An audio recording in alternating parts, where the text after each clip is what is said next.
Halo semua, jadi di video kali ini saya akan menjelaskan tentang perlawanan Diponegoro. Perlawanan ini berlangsung selama 5 tahun, yaitu dari tahun 1825 sampai 1830. Perang ini adalah pemberontakan yang dilancarkan oleh masyarakat Jawa di bawah pimpinan Pangeran Diponegoro. Perang ini merupakan kekacauan terbesar yang terjadi pada kekuasaan pemerintah kolonial Hindia Belanda. Latar belakang terjadinya perlawanan ini yaitu setelah wafatnya Sri Sultan Hamengkubuwono IV pada tahun 1822, Kesultanan Yogyakarta dikuasai Residen Yogyakarta Hendrik Smiseret yang mencampuri urusan keraton. Kemudian permintaan Gubernur Jenderal van der Kempelen ini meminta seluruh tanah sewa dikembalikan kepada pemilik dengan kompensasi tertentu. Hal ini tentu saja tidak disetujui oleh Pangeran Diponegoro dikarenakan akan membawa keraton kepada kebangkrutan atas banyaknya tanah yang dikembalikan. Namun, Presiden Yogyakarta Smiseret berhasil meyakinkan Ratu Ageng dan Pati Danurejo selaku wali raja untuk memuluskan kebijakan tersebut. Dan keraton pun meminjam uang dari Kapitan Tionghoa untuk membayar kompensasi tersebut.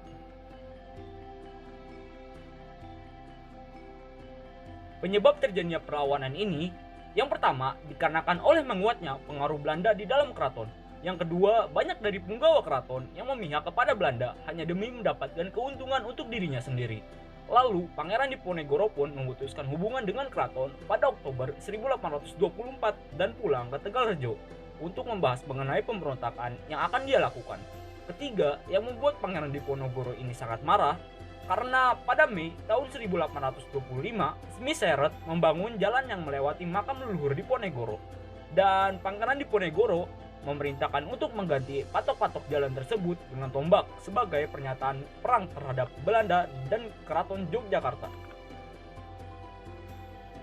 Kronologi perang. Keraton Yogyakarta berusaha untuk menangkap Diponegoro untuk mencegah terjadinya perang. Pihak keraton merasa bahwa Pangeran Diponegoro dirasa terlalu fanatik terhadap keagamaannya. Lalu, Presiden Belanda yang ada di Yogyakarta memerintahkan satu batalion pasukan untuk melakukan penangkapan Pangeran Diponegoro di Tegalrejo. Sampai-sampai kediaman Pangeran Diponegoro ini dibakar. Namun, Pangeran dapat melarikan diri dan ia pun berpindah ke Kulon Progo dan kemudian ke Bantul untuk mendirikan basisnya di Gua Selarong. Di dalam basisnya ini, kurang lebih terdapat 15 orang pangeran dan beliau juga merekrut para jawara serta para santri. Perjuangan ini dibantu oleh Kiai Mojo selaku pimpinan spiritual dan kemudian Sentot Alibasyah sebagai panglima perang. Pertarungan ini terjadi secara terbuka di puluhan desa. Perang ini berlangsung secara stagnan sampai dengan tahun 1828. Di tahun 1828, Kiai Mojo berhasil ditangkap. Di tahun selanjutnya, tepat pada tahun 1829, Pangeran Mangkubumi dan Sentot Alibasyah menyerah kepada Belanda dan pada tahun 1830, Pangeran Diponegoro yang sudah terjepit di Magelang kemudian menyerah dengan catatan anggota-anggota laskarnya dilepaskan seluruhnya. Pangeran Diponegoro ditangkap dan diasingkan ke Manado, lalu dipindahkan ke Makassar. Setelah perang berakhir, populasi di Yogyakarta menyusut separuhnya. Sementara keturunan dari Pangeran Diponegoro diusir dari keraton. Dampak dari peperangan ini secara ekonomi yaitu uang kas Belanda terkuras habis untuk membiayai perang. Namun, Belanda mendapatkan beberapa wilayah di Yogyakarta dan Surakarta yang membuat kekuasaan Jawa berkurang. Kalau dampak peperangan ini secara sosial yaitu diberlakukan tanam paksa dan hasilnya digunakan untuk membiayai pihak militer Belanda, dan peperangan ini menewaskan kurang lebih 200.000 jiwa di Indonesia. Ternyata peperangan yang dipimpin oleh Pangeran Diponegoro ini menggunakan spirit agamanya. Sampai-sampai Pangeran Diponegoro ini menamai perangnya dengan Perang Sabil. Perang Sabil ini berasal dari kalimat jihad fisabilillah. Kalau secara budaya, merajalelanya kehidupan amoral di lingkungan istana karena pengaruh budaya barat.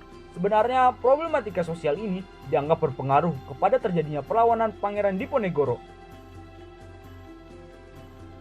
Sekian dari saya Muhammad Rakel Langpangestu pamit undur diri. Wassalamualaikum warahmatullahi wabarakatuh. Terima kasih.